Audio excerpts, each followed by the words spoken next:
And we are live once again. Hellants do coexist. I'm your host, Prince Magnum, and welcome to the special 300 subscriber Q&A. Okay, um, this Q&A is just celebrating the fact that we broke over the weekend. We broke that 300 subscriber marker, and let's just hope it doesn't slow down because I've already had a couple buddies that the moment they hit 300 subscribers, it just almost came to a crawl for them. Uh, the last few weeks has just been a whirlwind of excitement, and the last thing we want to do is watch this slow down right now. Okay, so we're going to keep this ball rolling. We're going to try to keep rocking and rolling. The Prince Magnum channel does not stop. It just keeps on throwing them punches. All right. So let's get underway. First things first. Let's talk about some current events. All right. Current events. Finally, we have located a set of spindles for Project Spirit so we can go ahead and finish out that front disc brake conversion. I am all excited. Long story short, I had to go over and talk to our friends at STL Mustangs. They didn't know anything about finding any spindles for the Maverick. I'd heard rumors that a particular version of the spindles used on the 70 Mustang would fit the Maverick. They didn't know. They recommended a company called Mustang Unlimited, and I called them, told them what the problem was. They put me in touch with one of their technicians, a guy by the name of Kevin, and he told me exactly what I needed, gave me the part number, which I have wrote down. It's right here in front of me. So now all I got to do is finish putting the money on my special business card that I use whenever I have to place an order, send off for said parts. They'll be in here ready to bolt on, and all I got to do is take all those parts over there and install them with no problem whatsoever. The only thing I might need to do is modify the back plate, and I really don't think that'll be an issue. And the only other thing that I might have to do is get some new studs for my wheels. That might be the only thing. I think those will interchange. I'm not 100% sure on that. I'll talk to a couple guys on that, but I don't think I'll need to get anything else other than what I've got over there and the spindles, which I'll be putting on order. So we might live stream some of that. We might not. I don't know. It depends on what's going on at that time. We might have to do an edited video. I don't know. I don't know. um, let's see. The current prosecutor, to my knowledge, has not responded to the two things that I have requested of him. So that means that I need to contact his people, well, the people that he's running against, and basically see if they want their very own YouTube supporter, someone who's going to talk about the issues and not gloss over things. Folks, I don't play around. I'm serious about this stuff. We can't sit there and let politicians get away with stuff like this. Okay. I see that we already have our first person on. Um, so let me go ahead and get to the first question. And I actually went onto Facebook, talked to, I got one person. A lot of people are, I guess, what do you ask a guy like this who's up and coming here on YouTube, who's showing people that there's still do-it-yourself stuff, not just in hot rodding, but in romance and cook and all these other various avenues. And I asked the question, I asked the question, I said, give me some questions to start off with before anyone has a chance to start asking questions on the channel. And right away, my old childhood friend Becky gave me a doozy. And the question was, how do you feel about being in the spotlight? And straight up honest, there's a couple ways I could really go about this, okay, as saying this. And I'm going to give both answers. First and foremost, Let me ask all of you, the members of the Maverick Nation, how does it feel to put a guy like me in the spotlight? Start pushing a guy like me over the top. You know, how does that feel? You know, you guys are the ones that really a day's end. I mean, I could do these videos and nobody'd really pay attention, but people are starting to pay attention. And because they're paying attention, because they're doing all these things, you know, you guys are the ones that are putting me in that spotlight. And let me tell you, being on this end of it, you know, being the guy that you guys are putting in that spotlight, that's awesome. Okay.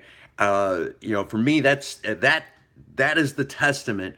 Uh, Never mind anything that I have, you know, never mind anything else. I mean, for a guy who's went through what I've went through, you know, alcoholism, PTSD, went through a stroke, had to retire from a career, and blah blah blah blah blah blah blah. You know, my life is like a freaking soap opera sometimes. After going through all that, you guys are still putting me over, and at the same time as you guys are putting me over, putting me into that spotlight, that that is awesome for me. And it's not just friends, it's not just family, it's a lot of people.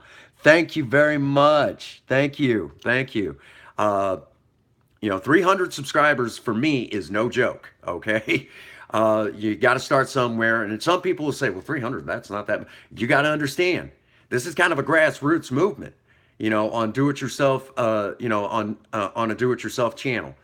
So that's a grassroots movement. Okay. So because, you know, so many people are starting to climb onto this grassroots movement of the do-it-yourselfer, that and putting me in the spotlight and kind of being that spokesperson, that is awesome to me. At the same time, there's a lot of people that are also saying that Prince Magnum, you need to be voted the most romantic husband in St. Francis County, and that movement seems to be gaining some momentum. That feels pretty awesome too. Because let me say up front, if my wife wasn't worth it, I wouldn't do it. Plain and simple. I mean, that's straight up honest, okay? So again, I mean, the spotlight being put on me, I mean, that feels really good. But I also should ask the question for all of you, how does it feel to put a guy like me in the spotlight? You know, because that's really what it all ends up being. You guys are the ones that are putting me there. You're the ones putting me over. So the real, you know, besides, you know, it feels good to me. How does it feel to you guys that you guys are the ones that are sending me? I guess you could say you're the ones that are sending me to the top. So I should really ask all of you, how does that feel? Also, I've always kind of been, you know, a big show off, anyways. That's just my nature. So I guess you could say this, that in the end, I mean, you know, this is a natural sort of thing, for me to, you know, to do what I'm doing, to show off what I can do, and things like that. And it may not be much to some, but it sure as heck means something to me. Okay, so in that regard, I mean, I've always kind of had that personality. Sometimes it was blocked off just because, you know, I didn't know how to interact with people or things like that. So, I mean, at day's end, I mean, you know, it was always there. It just took sobriety to bring it out. And, um, you know, August the 7th, it'll be 12 and a half years to the very day, on top of being my 39th birthday. So that's a big deal to me. That's coming up. So that, you know, sobriety is important to me. I wouldn't be doing what I'm doing if I hadn't got sober. I'd be dead. But anyhow, so if you've got any questions, you got any you know, got any awesome questions, throw them out at me right now. Uh, because that was the big one. You know, really, I mean, more than anything, I wanted to, you know, how's it feel to be, you know, to be going, you know, to be in, you know, in that that fast lane towards the top, I guess you could say. I don't think anyone talks like that anymore, but this guy still does. You know, I'm kind of old fashioned like that. But how does it feel? Feels great. Real question is, how does it feel to you guys too? While you're at it, now's the time for questions and comments. I will do my very best. Don't be afraid to ask anything. I will do my best. And if it's one of those, you know, super personal questions, I will do my very best to keep it PC, because you might have your children sitting on your lap and I don't want to, you know what I'm saying. All right. How big? How big is what? How big is it? Is the question. How big is what? Let's see. How big has the channel gotten? Well, 300 subscribers is a pretty big deal because I live in a small community, St. Francis County. Uh, there's like little nooks and crannies. Most people can't even find it on a map. We're talking in some cases you might have a couple of thousand per town. I think like Deloge is something like 4,000 people, and that's not all of them are adults. Okay, so you know where I'm going with this. So our area is not that big, and again, this is a grassroots movement here in the Midwest, not the South. Um, some people get that confused. But because this is that's how big it is. Now, when I go through and look through who's viewing what, some of my videos are taking views. I remember looking at one particular video, which, for the record, I don't like this video. I think it's one of my worst videos ever, and it's life hacks for better gas mileage. And it's about a 7 to 8 minute video. And the last I looked, it's well over 68,000 views. That video has been up for like 3 years, almost four. And the sad irony of it is, how tall am I? I'm actually about 5'9" and a half. Uh, it, it was about 5'10", but after a few back injuries, I kind of shrunk down a half. So I include that because I mean, I used to be 5'10", but after a couple of nasty accidents and injuring my back when I still worked the medical field, I'm not quite as tall as I once was. There's an excellent chance that there may come a day when I'll need back surgery. But for right now, I'm going to keep going as long as I can. So that's a good question. Yeah, I'm 5'9". By the way, out of all of my brothers, I'm actually the shortest. Um, my brother Viper, who lives in Atlanta, Georgia, him and his wife called me the other day, and we were kind of getting caught up on current events. We lost touch for about a year. My brother also struggles with PTSD. He was a vet. He's a veteran. Took 2 tours with the U.S. Army. One tour in Afghanistan, one in Iraq, and he's all excited. He can't believe that the Prince Magnum channel is really. Oh, you're the short one too in your family. I get it, brother. It's okay. I get it. But my brother, that we were talking about it, and he couldn't wait for the video where I'm working up to it. I'm working up to it. I guess you could say at this point, I've got all my information together that I really want to present in a live stream because again, one of the things I love about live streams is um, I have to have my facts straight.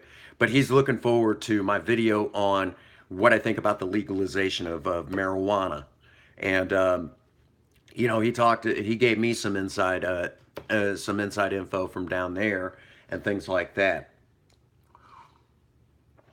So, before it's one of those things that I know a lot of people are like almost chomping at the bit at what's Prince Magnum going to say in this video.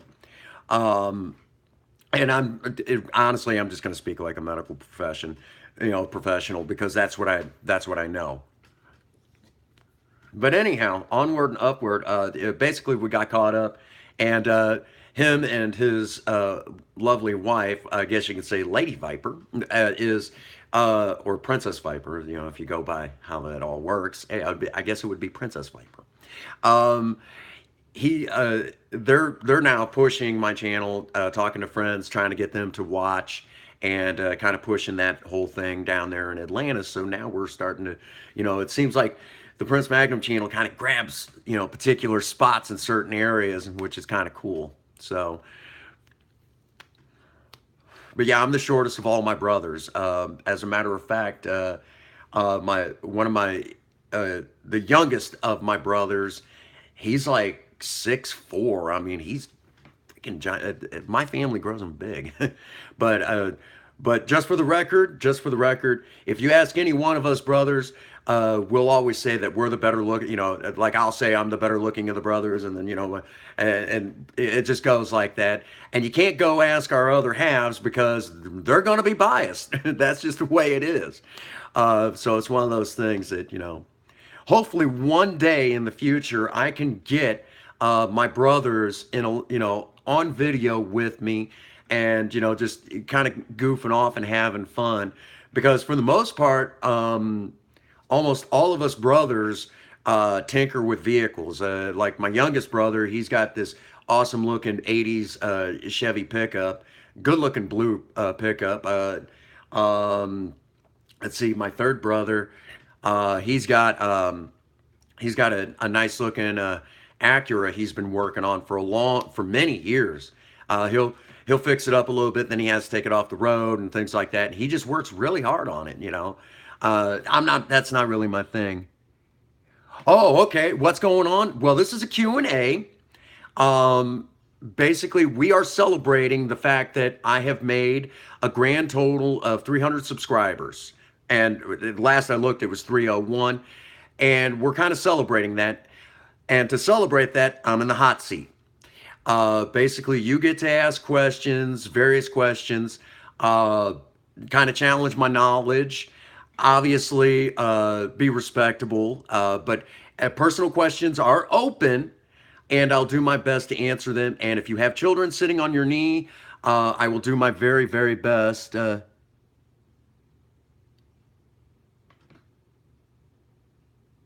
Okay, what kind of stuff do uh, what kind of stuff do we do here on the Prince Magnum channel? Well, it's a lot. A lot of it is the bulk of it is do-it-yourself sort of stuff.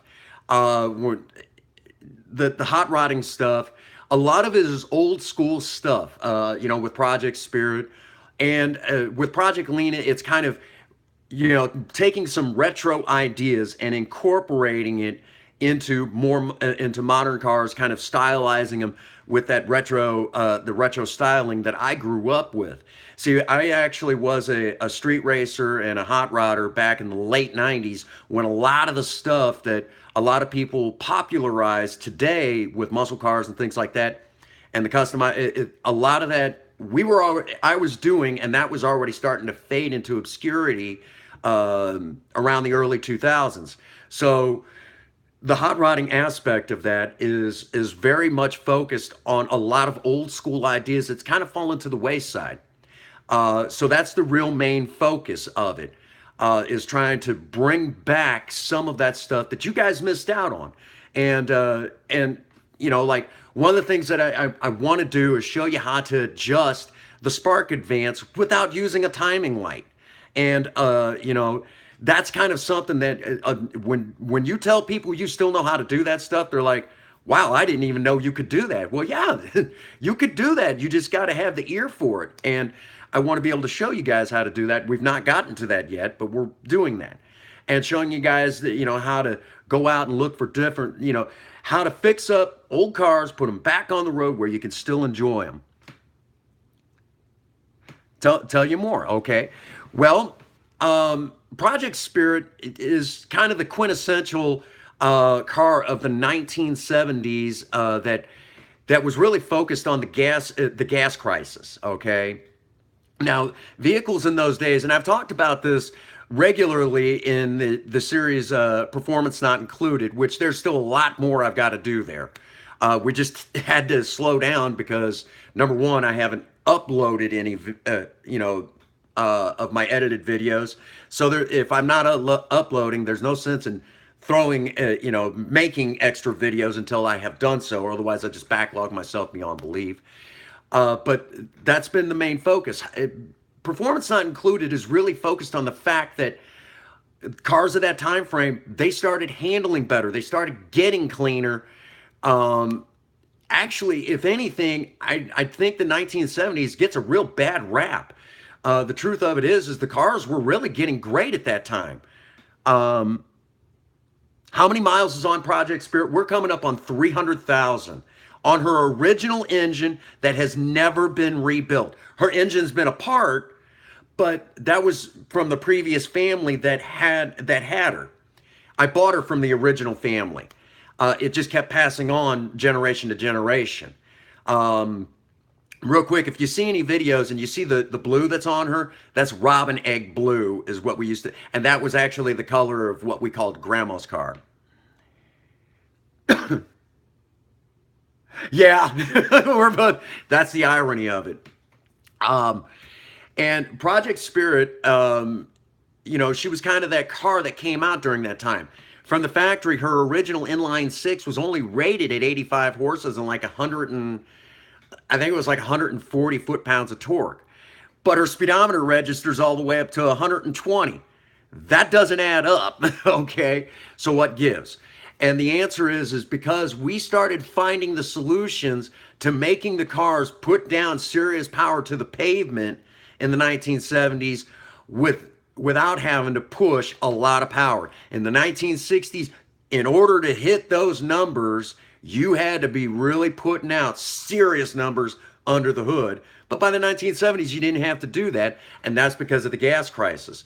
Project Spirit, with a few minor modifications, averages out, believe it or not, 40 miles to the gallon on the highway with her original inline six, with her 3-speed manual. That is pretty freaking good. But on a real clear day with a fresh tune-up, fresh oil change, the weather being perfect and low humidity, open stretch of highway, you can feasibly get all the way up to 64 miles to the gallon on the highway, which is impressive.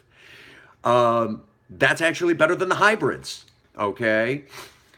Ford, take note. Take note. You guys had the formula right in the 70s. But, and that's some of the things that we look at is bringing back that technology from the 70s because it really does get a bad rap.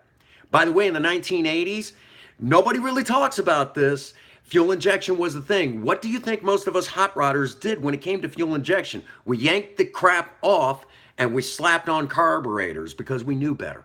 Okay, that's what all of us real. And so we're looking at doing that more and more. So as the channel progresses, you'll see more and more of that stuff. As a matter of fact, I was just talking about earlier in the live stream, we are looking at getting some brand new spindles. I'm getting ready to order off to Mustang Unlimited because now I know.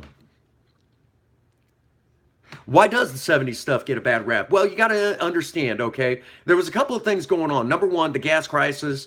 The EPA was poking their nose into things where they really did not. EPA is run by people who are put in place by politicians.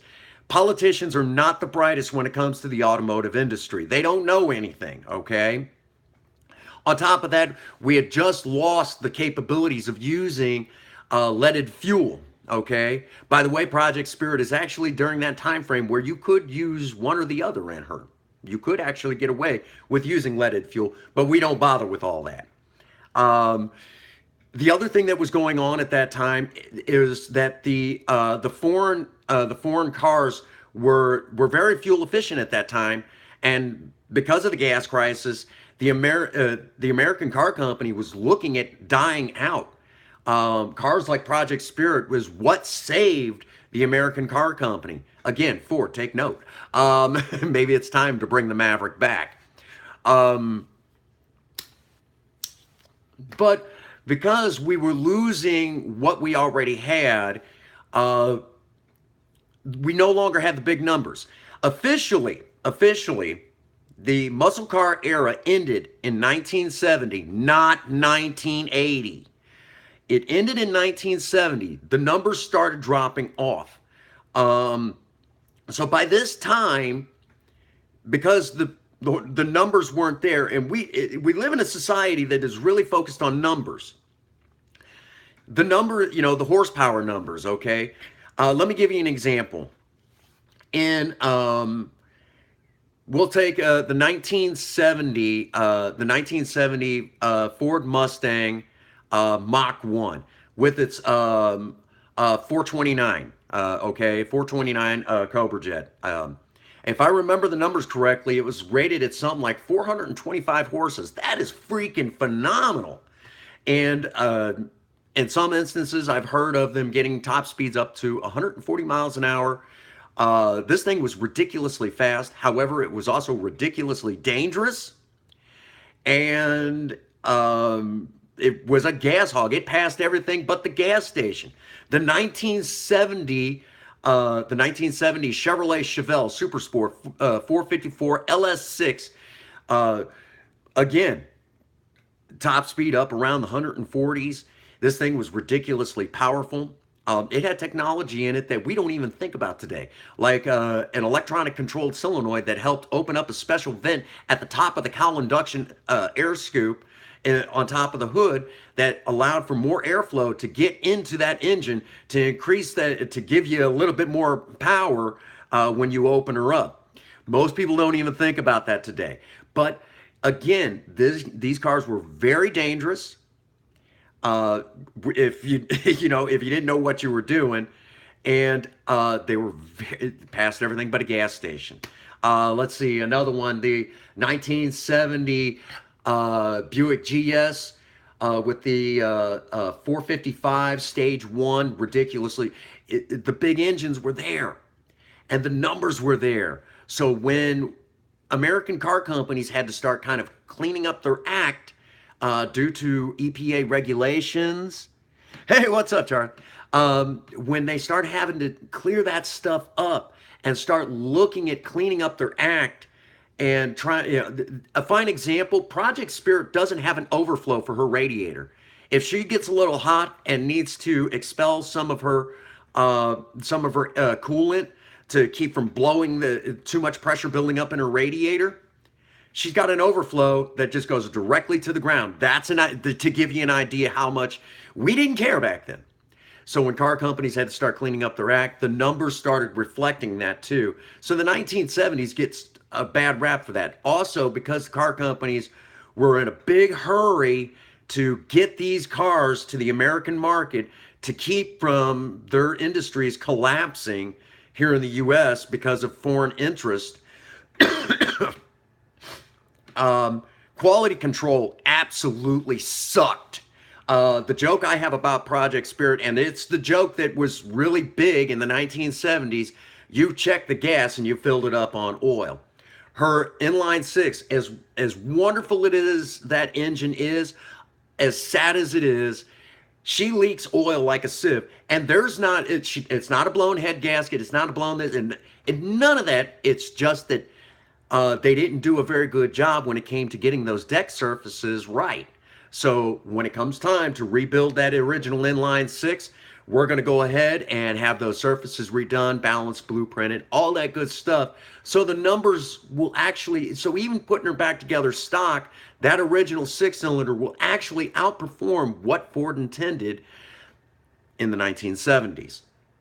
But that's that. The other problem that you also had, again, was body style started changing. The car started reflecting the times. A fine example is the regular Mustang 2s that were coming out in the 1970s. Those models started in 1974 and ended in 1978, 79, the time I was born.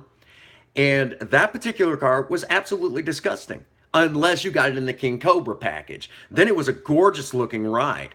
If you ever want to see the Mustang 2 King Cobra, go look at the original Charlie's Angels TV show with Farrah Fawcett, and you can watch. She drives one in that. Also around this time, again, a lot of the cars, a lot of cars just really reflected the time. Some of your full-size cars started getting really boxy and just kind of ugly looking to some people. Myself, I used to have a 1977 Oldsmobile Delta 88 Royale. If you go back through some of the videos I've uploaded, you'll actually see me talk about that same Delta known as Old Gold. And I really wish I still had that car, because even though it was big and it wasn't necessarily the most prettiest car I've ever owned, it grew on you, kind of like foot rot. But on the other hand, it also was, it was the most comfortable ride, because again, most people don't realize this. When the car manufacturers stopped focusing on the big numbers, they started focusing on the handling of the vehicles and making them safer. So again, you start seeing that reflect in the 1970s.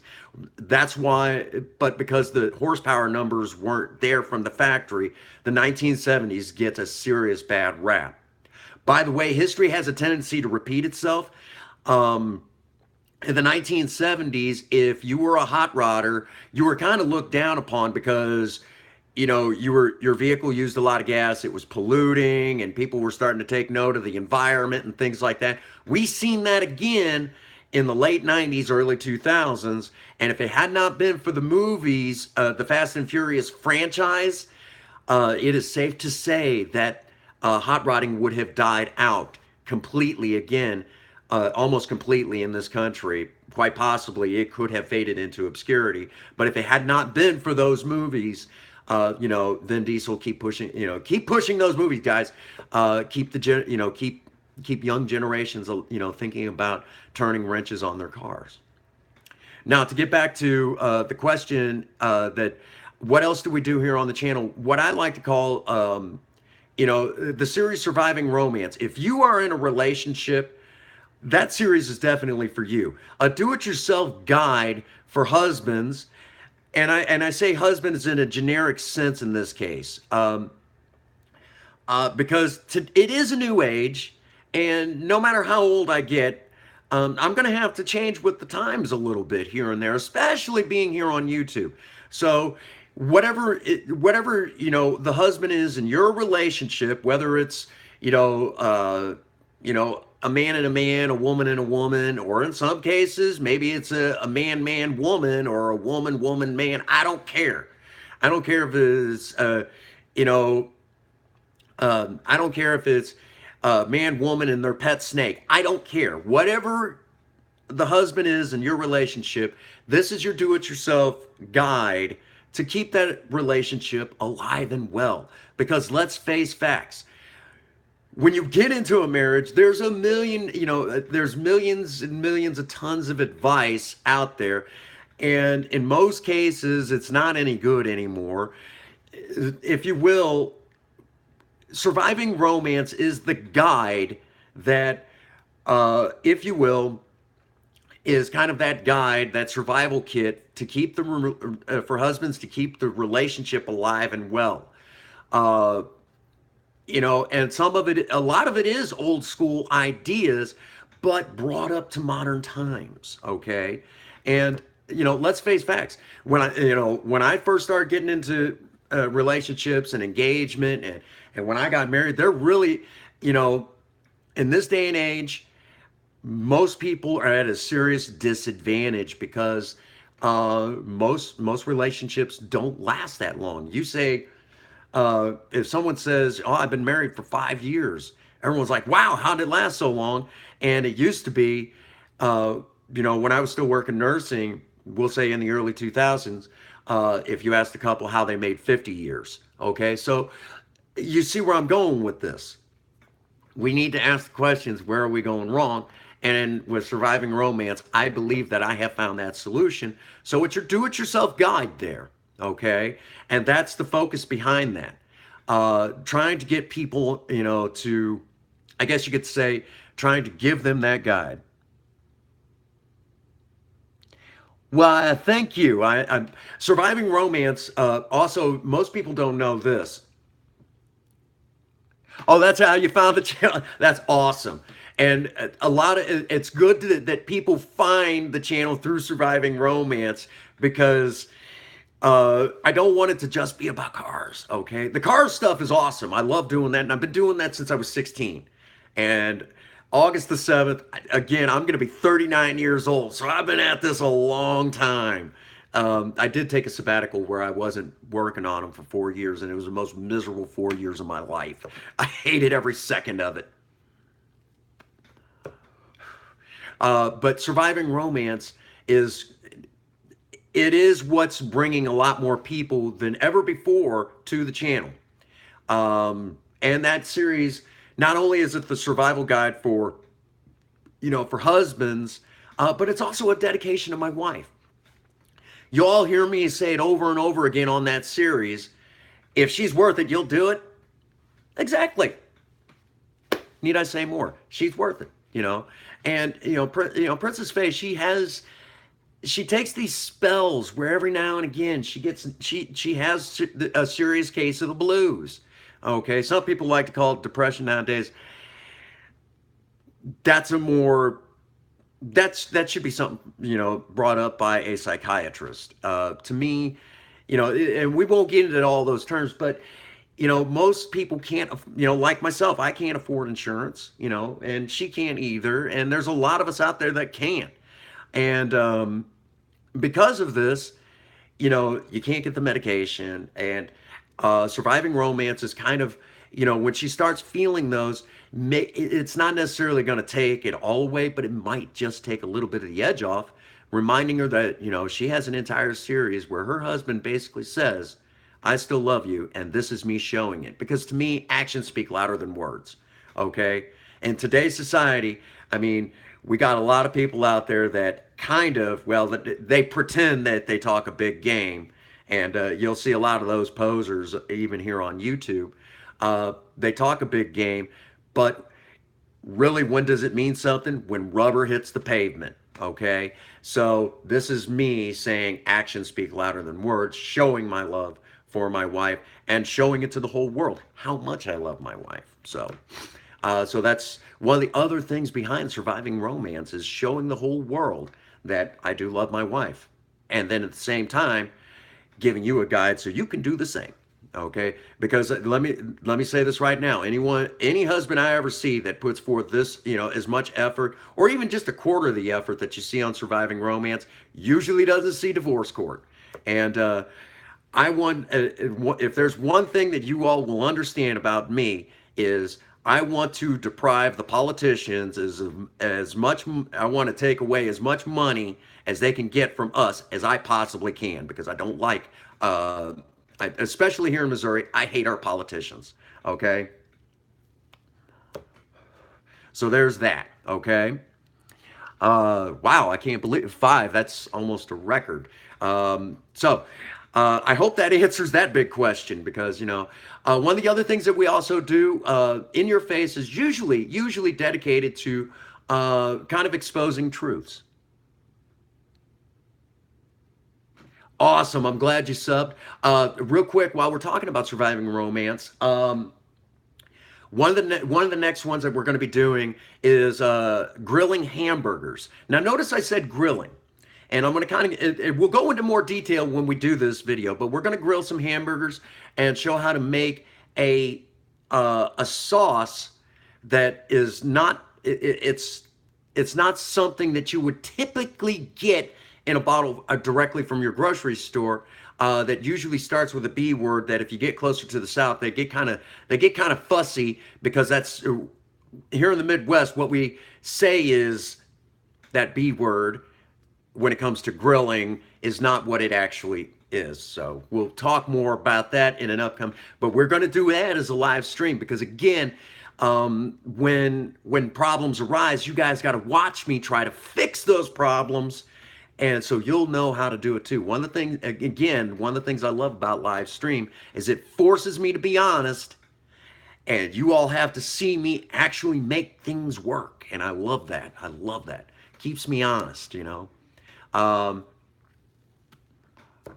course, we will be doing more. We will also continue to do edited videos, because I didn't spend all that time amassing, the board that I got that's saved on my computer and the editing equipment, just not to use it. That would be stupid, But In Your Face is also dedicated to kind of exposing truths, busting up kind of breaking down ideas. One of the things that we are going to go in more depth on is we're going to do an In Your Face, really dedicated towards our millennials and now Generation Zers, Generation Z, bringing back, just really breaking down what life is all about. Because now we've got millennials now that are hitting the age of 30, and reality has really slapped them in the face, and they really don't know where to turn. Because this whole time, everything that they were taught, they had now realized is a lie. And now they're turning to older guys like me, and I'm not saying I'm old, even though I'm getting old, and because of that, They need to know that life experience. So I want to do that because let's face facts. If you don't know how to live life, how are you going to enjoy life? You know, and that's it, a lot of people.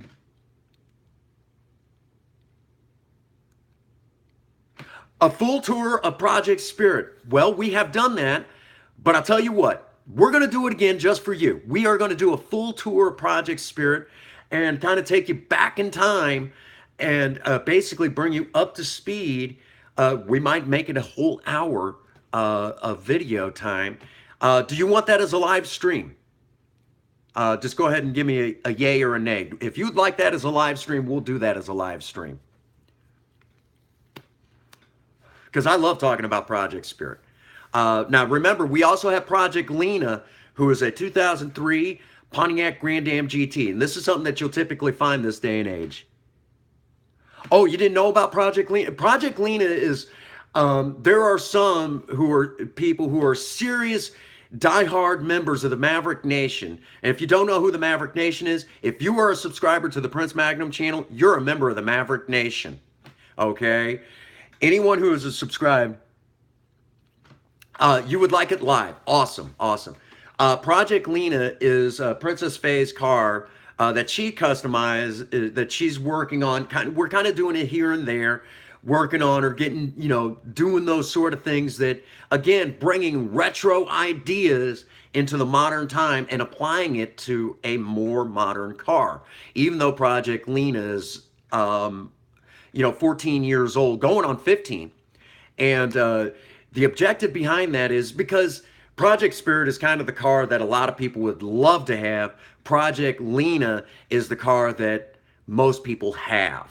So, and most people don't have the money to build those high performance, high end, tuners that a lot of people show on YouTube. No one really has that sort of cash just kind of laying around willy-nilly unless they've got that six-figure job, unless they've got a rich mom and dad, or unless they hit the lottery or something to that effect. Most people don't have that money, or they've already made it big on YouTube or something to that effect. They've got some big developmental deal. And most people don't. So what's the next best thing if you enjoy cars and you want to keep your foot in the door of the car scene? Car shows. And car shows don't get enough recognition. So Project Lena is taking a more modern car, applying retro ideas for car shows so you can still enjoy cars. And everything that you see done to Project Lena is, again, Princess Faye's artwork and my screwy ideas coming together. Folks, couples that work on cars stay together, okay? And that should probably be something that should come up in Surviving Romance. But, that's, on Surviving Romance, I also do show how to properly cruise with your other half in your classic car, okay? And maybe we should do that again, do something like that again. Okay, but In Your Face is really, we're gonna bust some ideas and we're gonna really dive in and kind of tackle some stuff, bringing old school ideas, and we also tackle nasty politicians. We expose nasty politicians. We expose dirty police officers. We exonerate honorable police officers, like my dear friend, Officer Ryan Miller. Oh, you want a tour of Project Lena? Hey, honey, someone wants a tour of Project Lena someday here in the near future. We will. That would be awesome. We'll definitely have to do that. We will definitely have to do that. Again, there are some diehard fans that do love to go up to Project Lena, and some people will take pictures. They love doing a walk around of her. And again, these live streams, again, one of the things I absolutely love about them, and I'm glad you subscribed because of the live streams, because it forces me to be honest, okay? It forces me to be honest because I noticed before when things would go sideways, when I would be actually recording. Oh, you want to see a cold start of Project Spirit?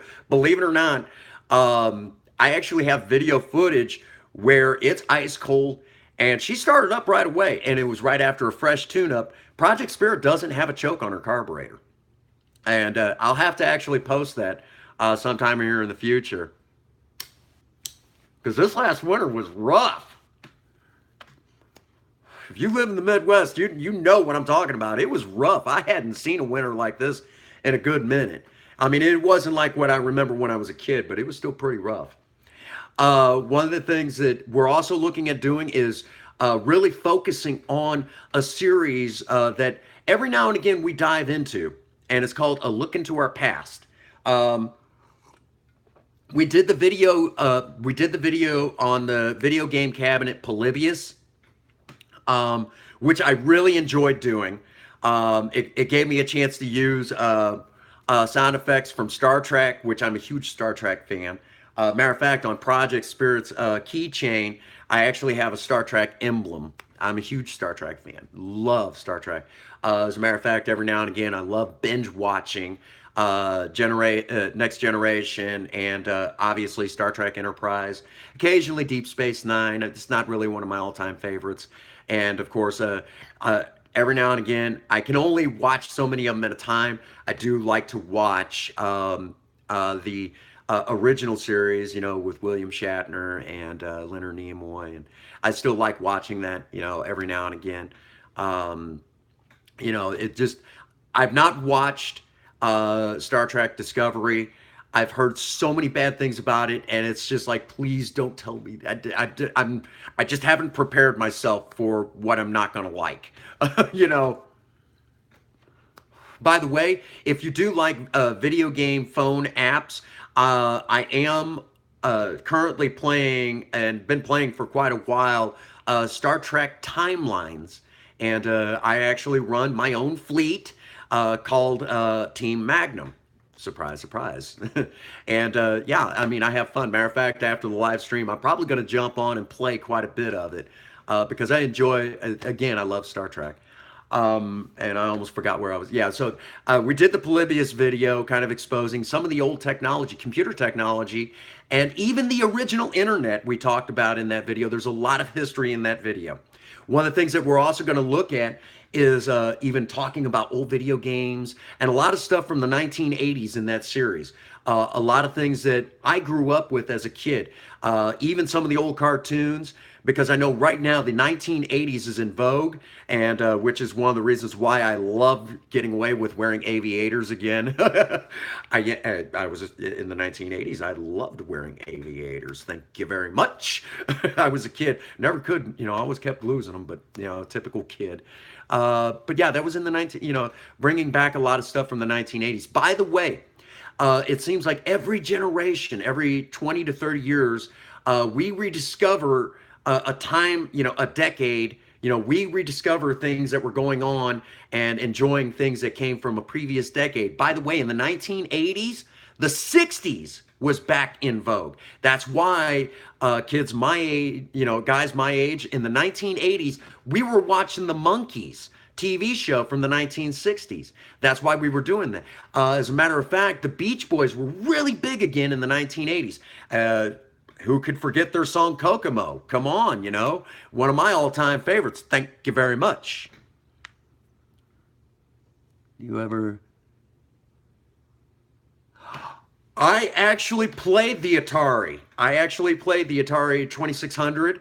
I played some of the old Atari games. Off top of my head, Pac-Man. Pac-Man was my all-time. I was never any good at it, but I loved playing it.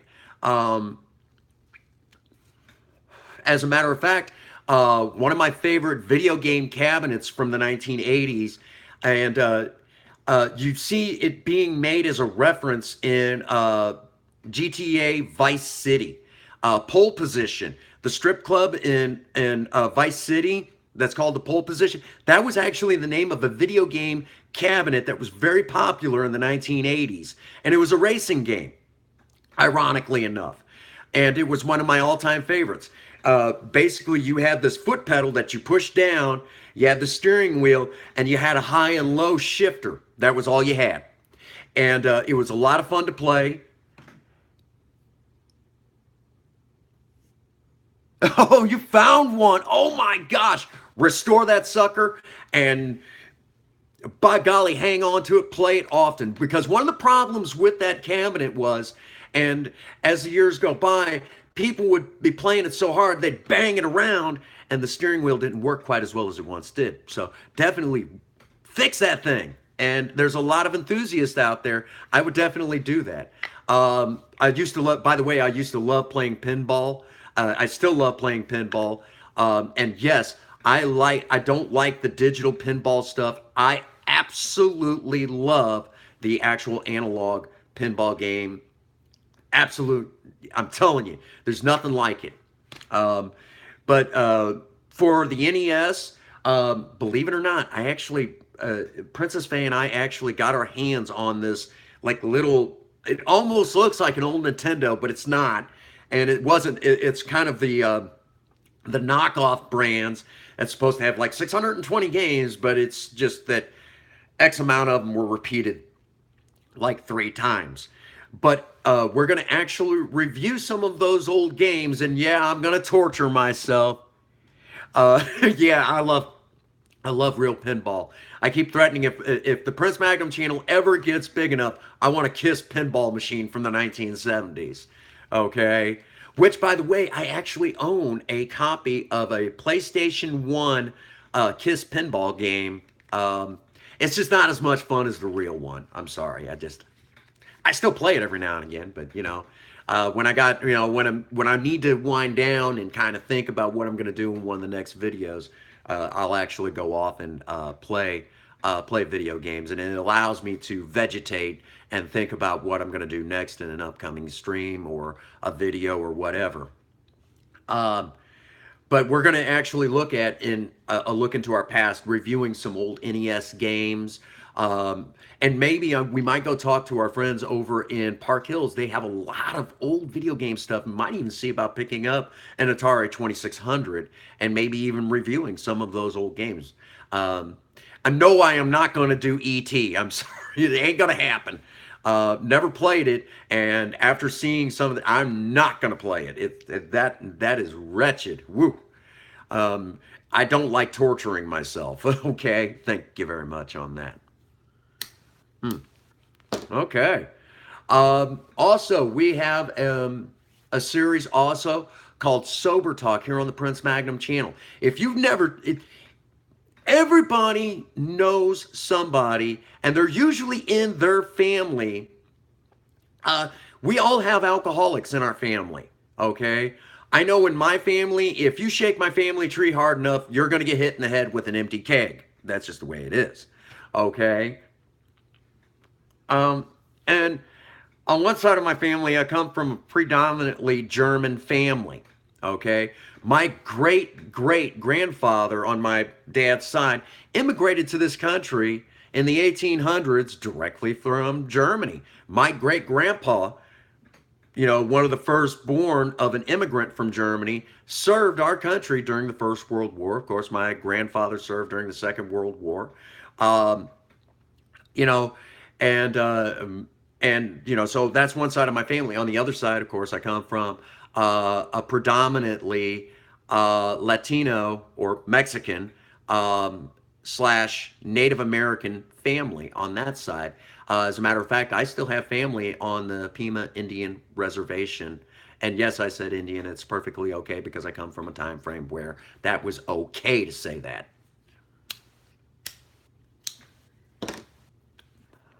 And my cigar keeps trying to go out. Smoke, dang you. One of the other things is, so we're going to, because I come from a predominantly,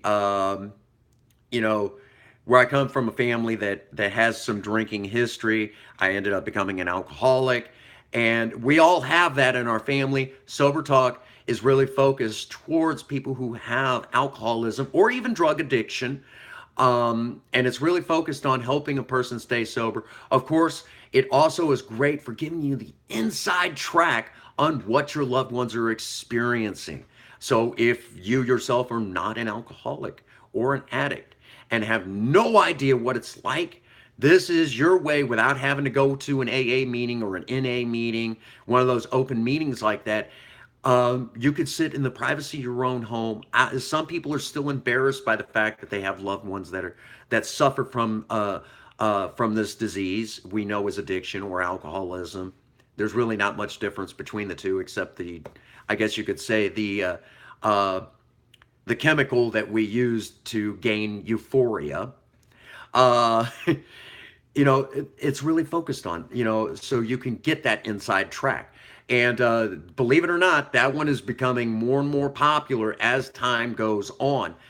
Sober Talk, I really wish I did it more, but unfortunately, it is gaining popularity, but not enough to really validate me doing more of it. And by the way, for the record, I am still a sober member of Alcoholics Anonymous. My sober date, the day that was my first day that I did not take a drink, is February 7th, 2006. So I have been sober for well over 12 years. So I bring my experience in getting sober and how to stay sober into Sober Talk, and relate those experiences. So anyone out there who is suffering from addiction or alcoholism or has a loved one has an inside track. Basically, you see directly into the mind. And obviously, I don't speak for all of us in the 12-step anonymous programs, but I speak enough of it that it'll give you an inside track. So that's pretty awesome there. Uh, let's see. Uh, Off the chain is just where I throw caution to the wind and we just have a good time. That's where the videos of me on stage singing karaoke is all about. If you like rock and roll music or the occasional folk rock and roll song from the 60s and 70s, definitely check that out because I love music. Music is a great time. Initially I tried it and a lot of people didn't really like it. But then to promote the channel, I got involved in a couple karaoke contests. One of them, I made it all the way to the semifinals. The other one, I'd made it to the semifinals, but they had to shut it down because the family that owned the bar was dealing with tragedy in their life. So they shut it down, and we're looking at doing it all over again later on in the year, which I will definitely be signing up for. As a matter of fact, there was a live stream of me doing one of those songs during the contest, and it was none other than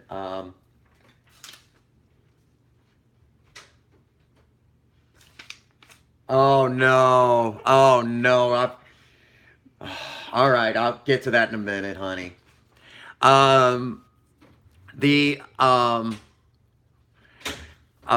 where was I? The wife gave me something I'm gonna have to tell the story of. But basically, uh, I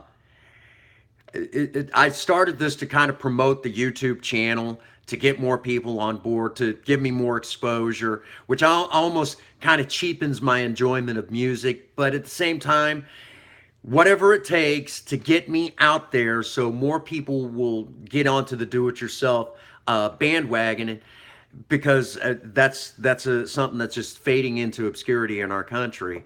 And I think, in my personal opinion, okay, being a do-it-yourselfer gives you more respect for yourself, and when you have more respect for yourself, people respect you more, and that sort of thing. Also, a lot of times you don't have money, and you might need help from somebody, so you can't pay them any money, but you might be able to do something to help them. So there's that whole barter system. So it helps out immensely. So definitely, that's one of the things that, it's one of those things that we need more of. We need more do-it-yourselfers, and that's what this channel. That's the main crux of this channel. But there's a lot of other stuff that we're trying to do as making an impact in the world, because honestly and truthfully, I really don't care what's going on in another country. I care what's happening here at home. That's just the way I see it. All right. Princess Faye slipped me something that I have to tell the story of uh, how I got the nickname back in high school as Dr. Love. Okay. Anyhow, okay, back in high school, uh, when I went to Arcadia Valley High School, uh, hello to everyone who graduated with me and to everyone who's graduated since then, and the people who are still in Arcadia Valley High School. You're excited to hear this one. Okay. Back in high school, when I first I was going to Arcadia Valley for a while. My parents went through a divorce and everything. So I was going to Union High School. Hello to all of my friends in Union High School. And briefly was going to Pacific High School. Hello to all of my friends from Pacific High School. Um, what I ended up having a nervous breakdown, had to spend some time in St. Anthony's Highland Adolescent Center. I got out. Was feeling a lot better. Of course, now I was diagnosed with PTSD and everything. Well, while I was in there, I asked some friends.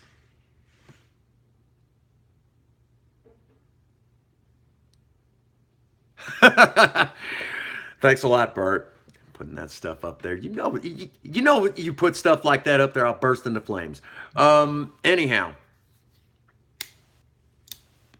well, I got back to high school. There was a lot of, to Arcadia Valley High School, and a lot of people remembered me from when I was in the sixth grade, and that sort of thing. And we were talking about where I had been and things like that. And this was the people that I was going to be graduating with. And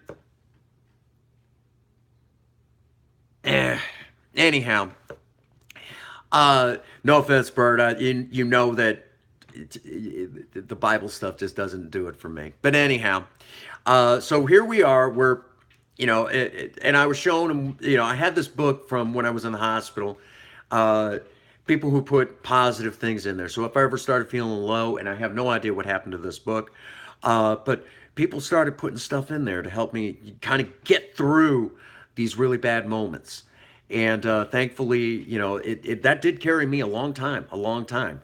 That being said, I was showing it to them, and they'd put in there a couple of times because sometimes we'd have these little sing-offs where we would sing our favorite songs um, in the hospital, and they were like, "We love the way you sing," was one of the compliments, and they're like, "What? Huh?" Oh, Bert from Bert TV. Him and I are good buddies. But every once in a while, when he goes to church, he's on that bandwagon for a little while. And I am not a Christian, and I'm open about that fact.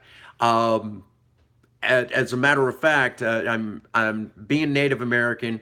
I follow a lot of pagan Native American traditions, and you can't convert me. Okay, it's just not. It ain't gonna happen. This is one guy, and I still believe in a lot of the Norse or Viking ways as well, being from an old German family. So, back to the story of calling Dr. Love. Well, one of the songs that I enjoyed singing. Awesome. Back to the story of how I got the nickname Dr. Love. One of the songs I enjoyed singing was the song "Calling Dr. Love" by Kiss, which there are a ton of those videos of me on stage singing here on the Prince Magnum channel. Some of them are better than others, I openly admit. Okay. Um, that being said, the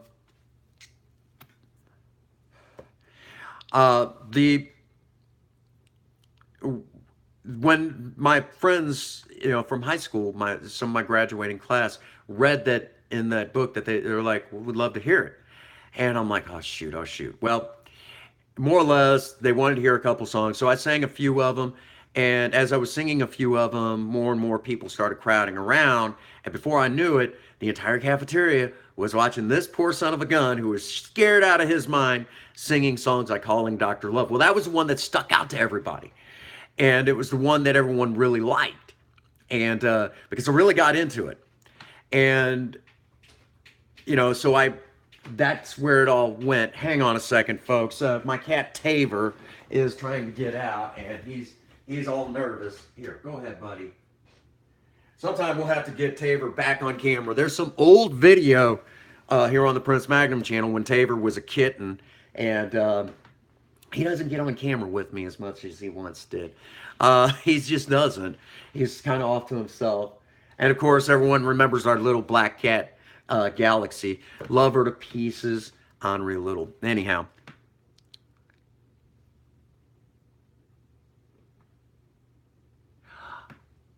Oh, do I remember you from the bar Friday night? I probably do. I'm really good with faces. I'm horrible with names.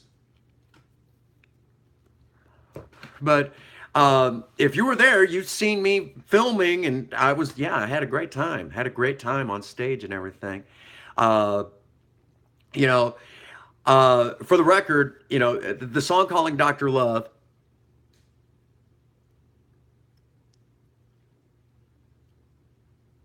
I I vaguely remember that. I vaguely remember that. Now I remember you. Yep. Yep. Um, you could have came up and said hi. you know, uh, the song "Calling Dr. Love," basically that was the one that stuck. Now I have made it a point. Oh, you did? Okay. Yes. Yes, I remember you now. I remember. Yes. Oh, now I see your picture. Okay. Awesome. Uh,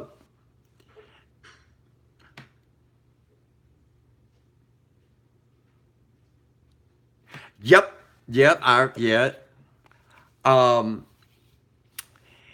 the so I have made it a tradition now that if anyone from high school shows up when I'm on stage singing karaoke, I have to do "Calling Dr. Love." By the way, again, we're going to say this. Most people, if you watch the video of me talking about PTSD and having to live with that, I didn't get to go off to the military. Initially, I was going to join the Navy. Um, when and but they wouldn't let me in because of my PTSD. That being said, when I go up on stage and start singing, um, my mom was a very I don't know what happened when I was younger, but she was not all there, and I went through hell um, growing up. So by the time I was 16, I already had PTSD.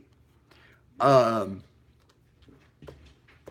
because of this, one of the things that I actually experienced at the age of 14 is um, I was going through a lot of, because of all the abuse and everything. What I would do, and I just talked to my brother about this. I had this dual cassette tape deck, tell you how long ago this was. Uh, and I would play various songs, and I had it sitting on this dresser. And what I would do is I would play the song and I would sing along with the song. And then on the other side of that stereo, I'd stand in front of it, and on the other side of it was this huge giant audience all there to listen to me sing. And it was kind of my way of getting away, my love for music. And um, because of all the abuse that I was going through and the lifestyle I had to live during my teen years, here I was 14 years old, and I would daydream like this. It was my only escape during that time. So I would do this, and my mom actually came in one day, and she's like, "Wow, you suck. I should have you pulled out of the choir." And music was, my life then. Um, it was all I had. And it devastated me that she would say this. And most people would be broken by this, not me. Um, yeah, yeah. And I said to myself, even if I never make it as a rock and roll singer, even if I'm going to be the best that anybody has ever heard. And ironically enough, when Princess Faye and I got married, I did our wedding song. We went to the Sandbar up in Washington, Missouri, and I actually, you know, we sang karaoke there that night. Matter of fact, they knew we were going to be there. They set up tables for us and everything. It was an awesome reception. My mother was there. and she got to hear me sing for the first time since I was 14 years old. Yeah, 14 years old. And she had to look at one of my younger brothers and say, "Oh my God, I cannot believe that's my son up there." She was kind of blown away. To this day, anytime she sees, occasionally she'll pop onto my channel and she'll see some of the video. She cannot believe that her son is quite the performer. So basically, when I go up on stage, and if you're ever there at Lazarus Bar and Grill, because that's where I like to sing, because I love DJ Brian. Brian is real name, but he's an awesome DJ. When he is there, and I love singing. You know, I love his show, and I love singing for the people at Lazarus Bar and Grill. If you are ever there, and you see me on stage, and if you're cheering for me, I get a little piece of that back from when I was 14 years old, from what was taken away from me. Hey, don't be shy to sing in front of your parents, okay? To this day, my mom is actually very proud of me. I mean, yeah, she put me through hell when I was younger, and she put me through hell through a good part of my 30s, believe it or not. But I still love my mom, and I've forgiven her for a lot of stuff, an awful lot of stuff. It's still a bitter point at some points, but I'll be honest with y'all. I mean, yeah, I still get bitter about some of it, because a lot of things were taken away from me as a teenager. But at the same time, if she hadn't have done what she'd have done, I wouldn't be who I am today. You know, and that if there's anything that any of you all take away from this, every bad experience you go through, yeah, you shouldn't have had to go through it, but if you hadn't have went through it and got through on the other side, you wouldn't be who you are today. So, if you will, what doesn't kill you makes you stronger, and that's exactly what I will tell all of you right now. You know, so every time I go up on stage, yeah, I'm still nervous. I still get butterflies. What if someone boos me? You know, it takes that little piece that I'm trying to get back, you know, from what was, you know what? There's a lot of you out there that still love me just the way I am. And that means more than the world. And at day's end, I got a beautiful, wonderful wife to come home to. And that's really awesome, you know. Oh, wow. What an awesome live. This is probably one of the best. This is the best live stream I could have asked for. I have actually lost track of time, and we are actually over the 72-minute marker, which is now, as long as you all are piling on the questions, I got to keep going for a little bit longer. You know, this is what it's all about. The Prince Magnum channel interacting with the Maverick Nation. You know, you guys are what makes the Prince Magnum channel. I'm just your spokesperson, you know. I just say what you all are thinking or what you all want to know, you know. So, again, you know, if you're I know tomorrow night, I'm going to go ahead and say it now. Tomorrow night, I am going to be at Lazarus Bar and Grill. Good old Charlie. I love this guy. Love that guy. I am going to be at Lazarus Bar and Grill tomorrow. I was told by DJ Brian that it's a slow night on Tuesday nights, and Lazarus Bar and Grill has been very kind to the Prince Magnum channel. Probably more kind than they probably really should, because I don't go in and drink. Okay, I'm just buying soda and I'm there to sing. Well, because of this, I'm not really spending a whole lot of money there, but I am there to support the YouTube channel. They let me do that, okay? But at the same token, I guess you could say I'm also advertising for it. So it's a 50-50 exchange, I guess you could say. So if you are in the area, or you got nothing else better to do on a Tuesday night, come out and see me, okay? Come out and see me. Hang out with me. If the camera's rolling, don't be afraid to get up there and goof off with me a little bit, okay? Now, something else that I'm going to kind of focus on is because, ladies, I usually like to go on a Good Friday night. I love going on Friday nights because the crowd is really big, and it's one of those things that, but towards the end of the night, a lot of people really focus on the dance music, and I'm trying to incorporate a lot more dance music in what I sing. So it might take a request of someone, towards those later hours, a request of me getting on stage and singing. Now, I kind of also have to be out there. I'll tell you all a funny story. This last Friday, I was out there on Ladies' Night, which we all know that. And I was out there singing. Well, this biker club,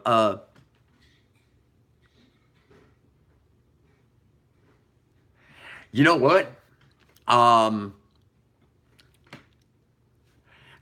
Getting rides won't. It depends on what town you live in. You might actually be able to catch a ride with me, or Princess Faye. The Maverick Nation is that big to me. And as the channel progresses, I want all of you, even if you're watching the live stream right now, or you watch the playback, I want all of you to know, no matter how big the channel gets, I make this promise, and I've made this promise as many times as I possibly can, and I'm gonna stick to it. And thankfully, I got a wife that will force me to stick to this promise. Oh, you live in Deloge? That's on the way, because I live in Bonne Terre. But I make this promise to all of you and anyone who watches the playback. No matter how big the channel gets, I don't want to be that celebrity that is unaccessible. Okay. I want all of you who are out there to know full well, wherever I'm at, no matter what I'm doing, you can come up. You can give me a hug. You can shake my hand, high five, knuckle bump, ask for my autograph, ask for my picture with you, whatever it is.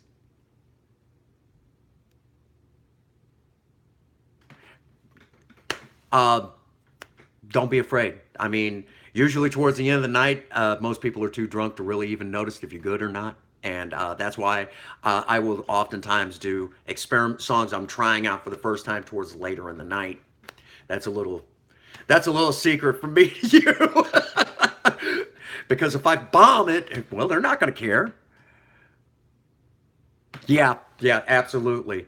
Now, I want to be that celebrity that you all feel you can come up, and I have had that already start to happen. I was actually over at Rural King over in Farmington. I was picking up a few odds and ends, and someone came up, say, "Hey man, can I get my picture with you?" Yeah. If you ever see me out with Project Spirit, don't feel you can't wave, say hi, hang out, that sort of thing. Don't be afraid. Okay, no matter how big the Prince Magnum channel gets, no matter how big and in the spotlight I get, don't ever feel like you can't rub elbows with me.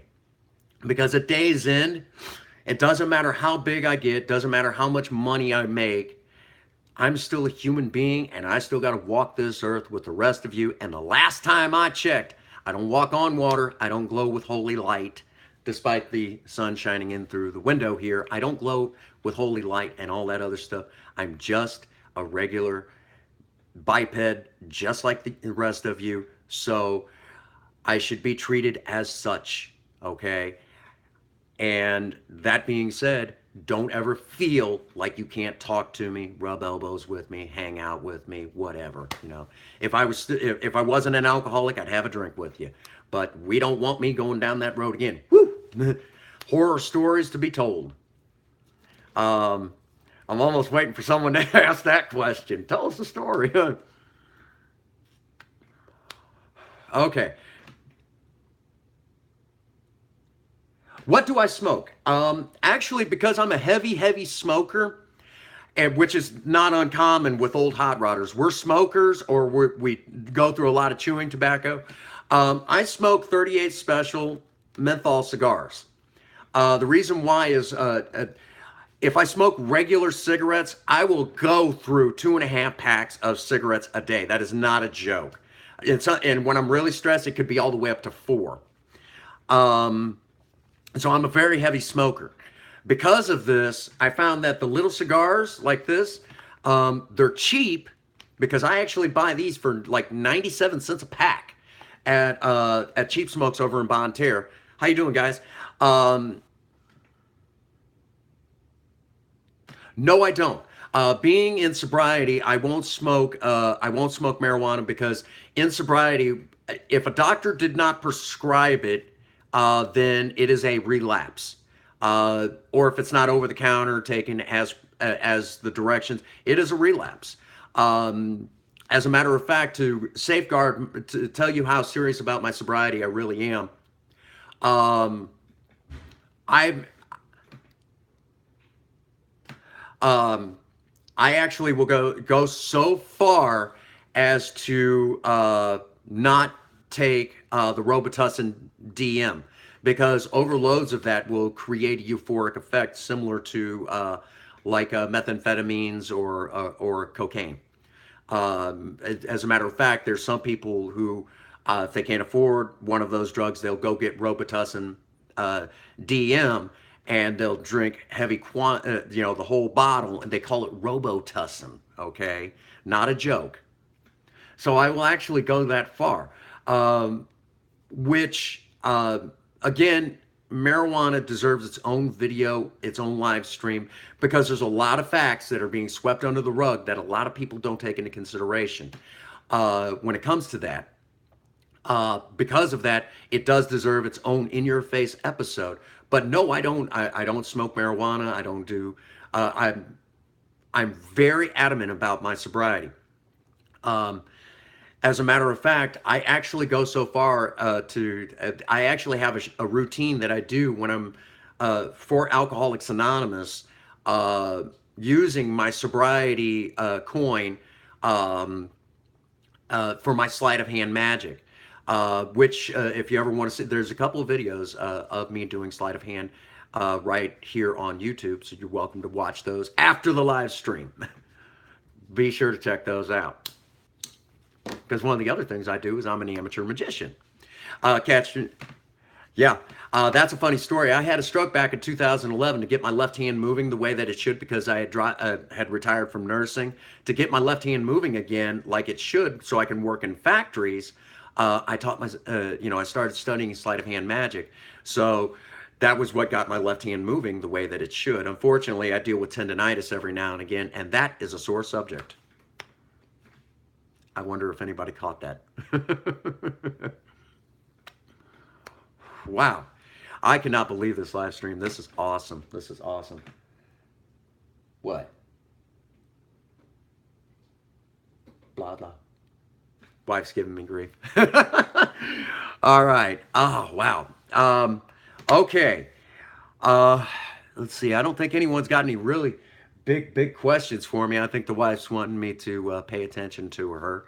So I need to go off and do that. No, I just want the phone. See how it is? See how it is? Um, okay. So let's go ahead and start winding this down, because this is going to take a good minute to load. This phone's going to be looking at me going, really, dude? Really? Um,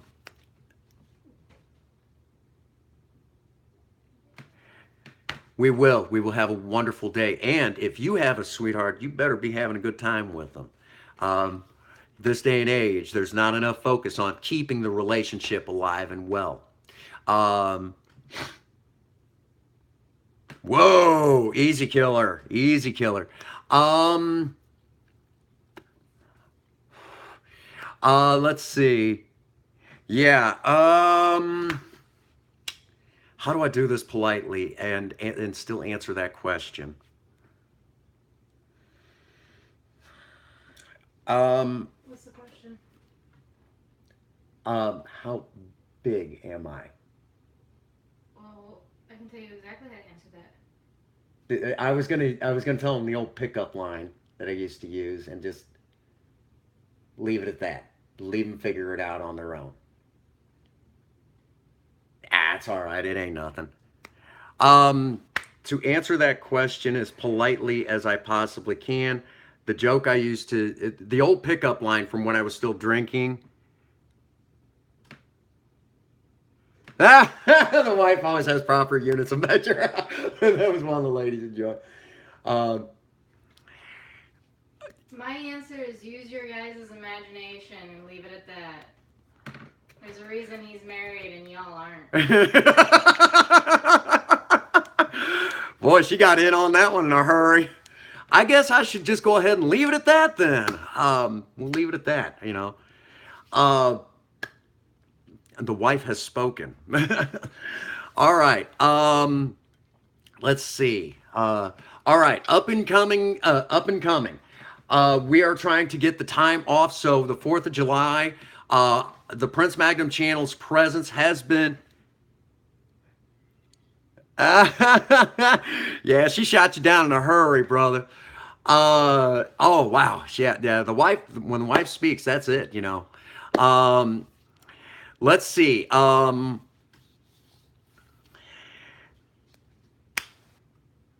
and coming events. The Prince Magnum channel is going to try and be at the Jackson, Missouri car show. Project Spirit will definitely be in attendance that day, possibly with Project Lena. The reason being is because the car club that's putting on that show down there, one of the things that I did is I called and talked to them, and because one of their people was passing out flyers, and one of the things that I try to do is some car shows are not really big on YouTubers showing up. I don't know why. I guess they're afraid of bad PR, but you know, because some YouTubers are kind of jerks. Most of us aren't. Okay, most of us aren't. Big Bad Bert, he acts like he is, but he's not. He's actually you know, he's a great big teddy bear to, you know, as far as personality goes. On top of that, so we're gonna try to get the time off so we can do that. Tomorrow night I'll be at Laz's Bar and Grill. Friday we will definitely.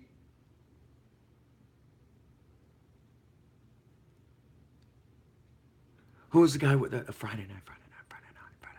Oh, Jez. His family owns Laz's Bar and Grill. Fantastic gentleman, really nice. Him and his family are experiencing a serious tragedy right now, and anything I can offer to their family, of course, I'm going to do what I possibly can.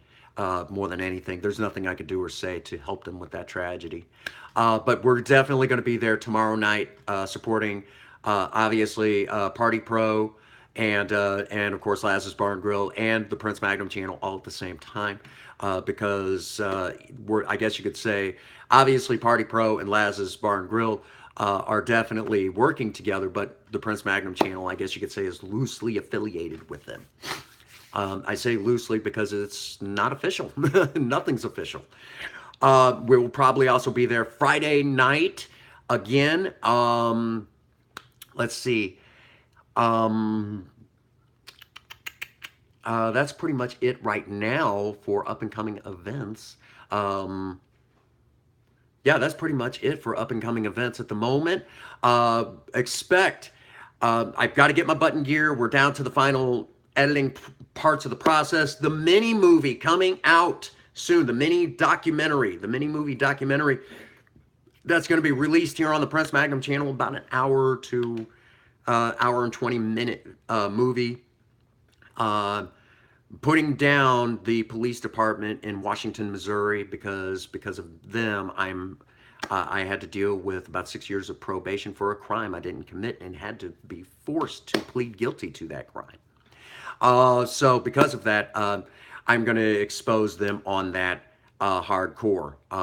While we're also going to continue diving after the prosecutor that went after a good police officer and forced him off of the Farmington Police Department. So we're going to continue that drive because, you know what, we're not going to tolerate that. We need good police officers. Let's see. We're also going to do some looking in the past. We're going to review some video games, and we're definitely going to take a look at a guy from a particular movie in the 1980s. Do you all remember the movie Bloodsport? We're going to take a look at who that movie was based about and his military career. We're going to take a look at that one because there's some indiscrepancies, and we're going to dive in hardcore on that and really bust that one and get down to Brad. If there's one thing, because I have so many family members who are veterans. Because of that, There's two words in my vocabulary, two words that go together in my vocabulary that just send up, that just make me see red: stolen valor. So we'll leave it at that, and we're gonna, just wait for it. Okay. Let's see. Obviously, we're gonna talk about yeah, lots of stuff coming up. Stay tuned in to the Prince Magnum channel. I promise you, you will not be disappointed. And we are going to continue with as many live streams as I can possibly get away with. All right. So that pretty well covers it, I think. All right. Also, check out the Patreon account. Anything that you could possibly donate to the Patreon account is a big help. We have the giveaway. We talked about that. And yesterday's the live stream from 2 days ago, we talked about that. Be sure and check that out and donate if you possibly can. If you are the one who donates the most, you get the giveaway. And there's going to be all sorts of goodies in there. And I showed that off the other day. In an upcoming live stream, we'll already start autographing some of the stuff that's in that. Be sure to check me out on Facebook and Twitter. Be sure to follow me on both, because I do post, mainly on Facebook, unfortunately. I do post where we're going to be at, what we're going to be doing, and the videos that's coming out when I'm doing a live stream. All of that stuff is usually posted, and you get to know me on a more personal level. Awesome. Also, as we bring this to a screeching halt now, get out there and work on a project. I don't care what it is, just do something with yourself. Idle hands and a creative mind just make horrible bedfellows. If you have a sweetheart, sweep them off their feet and do something special for them. And for all of you out there, no matter what's going on in your life, no matter what you're experiencing, if no one out there has told you that they love you, Prince Magnum does. God bless you and have a happy 24. Thank you.